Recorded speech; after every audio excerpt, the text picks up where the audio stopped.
বিসমিল্লাহির রহমানির রহিম। আসসালামু আলাইকুম।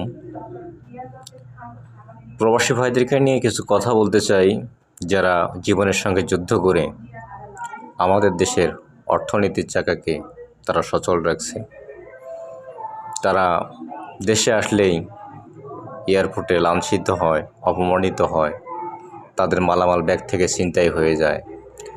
এই দুর্নীতির সঙ্গে কাদের হাত রয়েছে? 24শে ছাত্র জনতা আন্দোলন করে এদেশকে ফ্যাসিবাদ সরকারকে বিদায় জানিয়েছে। এমপি মন্ত্রী যারা ছিল সবাই পালিয়েছে। আবার নতুন করে কোন চোরের আবির্ভাব ঘটছে ওখানে। এর মাঝখানে একটা নাম শুনি, আইন উপদেষ্টা, ওনার নাম কি যেন, অফিস নজরুল না কি যেন নাম। উনি নাকি 57% ট্যাক্স এটা করতে চাইতেছে। এরপর বলছে 60 দিনের বেশি প্রবাসীরা দেশে থাকতে পারবে না। কেন? প্রবাসীরা 60 দিন থাকবে নাকি 6 মাস থাকবে নাকি যাবে না, সেটা প্রবাসীদের ব্যাপার, সেটা তাদের ব্যাপার। সেটা নিয়ে আমার মাথা ব্যথা কেন? অতি দ্রুত এই সংস্কার চাই।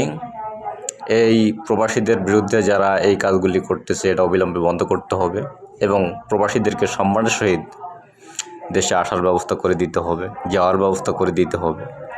একটা প্রবাসী দেশে বিদেশে যাওয়ার জন্য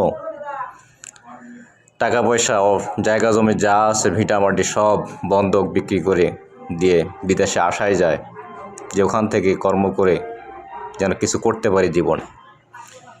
তারা প্রবাসে যাওয়ার সময় যে পরিমাণ অর্থ দালালের মাধ্যমে দালালরা হাতিয়ে নেয়, দেশে আমি মনে করি দেশে কোনো একটা সুব্যবস্থা নাই যে যাতে এরা দুর্নীতির শিকার না হয়, এরা যাতে দালালের খপ্পরে না পড়ে, এই ব্যবস্থাটা নাই। যারাই ওখানে যায় তাদের রূপটা চেঞ্জ হয়ে যায়।